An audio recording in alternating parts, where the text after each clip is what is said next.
हाथरस में सत्संग के बाद मची भगदड़ में अब तक 122 लोगों की मौत हो चुकी है। हादसे में भरतपुर की एक महिला की भी मौत हो गई है, जबकि 2 महिलाएं घायल हो गई हैं। खुद को नारायण का अवतार बताने वाले भोले बाबा उर्फ नारायण साकार हरि बाबा का राजस्थान कनेक्शन भी सामने आया है।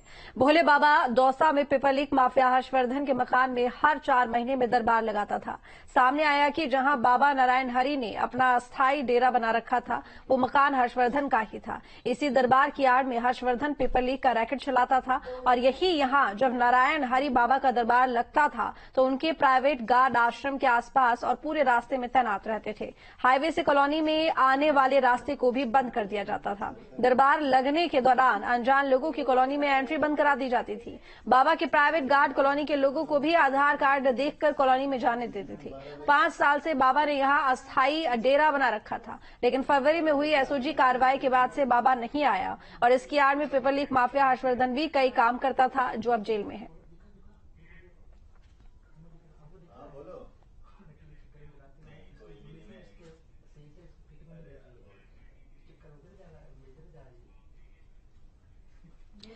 वहीं हमारे संवाददाता आशुतोष शर्मा ने पिपलिक माफिया हर्षवर्धन के उस ठिकाने तक वो पहुंचे जहां बाबा सत्संग चलाता था।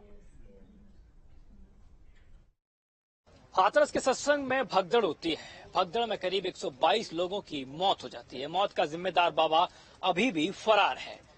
देश के अलग अलग राज्यों में लगातार अलग अलग एजेंसी दबिश दे रही हैं कि बाबा को लेकर कहीं न कहीं ऐसा इनपुट मिले जिससे बाबा तक उत्तर प्रदेश की तमाम जो एजेंसी हैं, जो स्थानीय पुलिस है, वो पहुंच सके। लेकिन फिलहाल ऐसे में बाबा के एक के बाद एक नए नए कनेक्शन सामने आ रहे हैं। ऐसा ही कनेक्शन राजस्थान से जुड़ा है और ये कोई आम कनेक्शन नहीं है। ये कनेक्शन है पेपर लीक माफिया के साथ में। बिल्कुल सही सुना आपने, पेपर लीक माफिया के साथ में। दरअसल हर्षवर्धन मीणा, जो कि करीब करीब राजस्थान में 12 जो पेपर लीक हुए उसका आरोपी है, इस समय जेल में है और उसका जो घर है, उसके घर पे बाबा का आश्रम चलता था। इस समय हम बाबा के आश्रम में मौजूद हैं। ये जो आप पूरा दरबार एक तरीके से देख रहे हैं, यहाँ पे बाबा का आश्रम चलता था। हजारों की संख्या में जो भक्त थे वो यहाँ आते थे और सेवादारों से लेके जो सिक्योरिटी फोर्स होती थी, उनकी अलग अलग तरीके से यहाँ पे भर्ती भी होती थी। हजारों की संख्या में यहाँ लोग आते थे। स्थानीय जो लोग थे उनको प्रवेश के लिए रोका जाता था, उनके आधार कार्ड चेक किए जाते थे, गाड़ी चेक की जाती थी।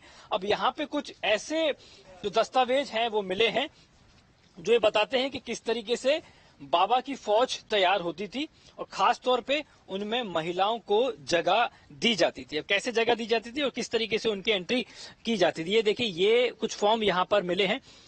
नारायण साकार हरि की संपूर्ण ब्रह्मांड में सदा सदा के लिए जय जयकार हो, ये इस तरीके का फॉर्म। सुरक्षा सेवेदार, जो हम कैटेगरी की बात कर रहे थे, उस तरह की ये कैटेगरी है। ये महिला का सुरक्षा सेवेदार, बाकायदा उस महिला का नाम, कहाँ की रहने वाली है, ये महिला फिरोजाबाद की रहने वाली है और यहाँ पर जो भी सत्संग होते थे आसपास, उसमें सुरक्षा की जिम्मेदारी जो होती थी इसी तरीके से रहती। ये महिला। दूसरा फॉर्म जो है ये भी महिला का नजर आता है। तीसरे फॉर्म की अगर बात करते हैं तो ये भी महिला का फॉर्म नजर आता है। यानी कि जितने भी ये सुरक्षा वाले सेवादार हैं, इनमें ज्यादातर महिलाओं का जो पूरा फॉर्म से वो सामने निकले। यानी कि महिलाओं की अपने आप में एक बड़ी फौज बाबा के पास थी। ये नीचे कुछ और दूसरे फॉर्म भरे हुए हैं, ये भी महिलाओं के थे और इस तरीके से पूरी की पूरी जो जानकारी थी वो इसमें एंट्री की जाती थी। बाकायदा जो आधार कार्ड हैं वो आधार कार्ड भी लिए जाते थे। ये इस तरीके के जो आधार कार्ड हैं सुरक्षा पहरेदारों के, वो भी लिए जाते थे। यहाँ तक कि यहाँ के जो रहवासी थे उन लोग को अंदर एंट्री नहीं थी, उनके आधार कार्ड तक चेक किए जाते थे। एसओजी की जब दबिश पड़ी हर्षवर्धन को लेके, उसके बाद से बाबा ने यहाँ पे सत्संग लगाना बंद कर दिया। और किस तरीके से बाबा का सत्संग लगता था, सामने यहाँ बाबा का एक बड़ा, जो कहते हैं कि जो पूरा सिंहासन था वो तैयार होता था। इस तरीके से खास तौर पे जो झूला है, आपको एक झूला दिखा देते हैं, वो बाबा के लिए तैयार किया जाता था। बाबा इस पे बैठता था और जब बाबा यहाँ से आता जाता था तो बड़ी संख्या में भक्तों का जो हुजूम था वो भागता था पैर छूने के लिए, उस मिट्टी को माथे से लगाने के लिए। और यहाँ के लोगों ने बताया कि जब ऐसी स्थिति होती थी तो ठीक हाथरस में जिस तरीके की भगदड़ हुई, ऐसी ही भगदड़ वाली स्थिति यहाँ पे भी पैदा हो जाती थी। फिलहाल बाबा की तलाश जारी है। राजस्थान में जो पेपर लीक माफिया से कनेक्शन जुड़ा है, उसके अंदर के और क्या राज थे, ये सामने आना भी बाकी है, क्योंकि संभव है कि हर्षवर्धन मीणा इसी सत्संग की आड़ में, बाबा की आड़ में राजस्थान में पेपर लीक का एक बड़ा रैकेट चला रहा था। संभव है कि एसओजी इसको लेके भी कोई नया खुलासा कर सकती है।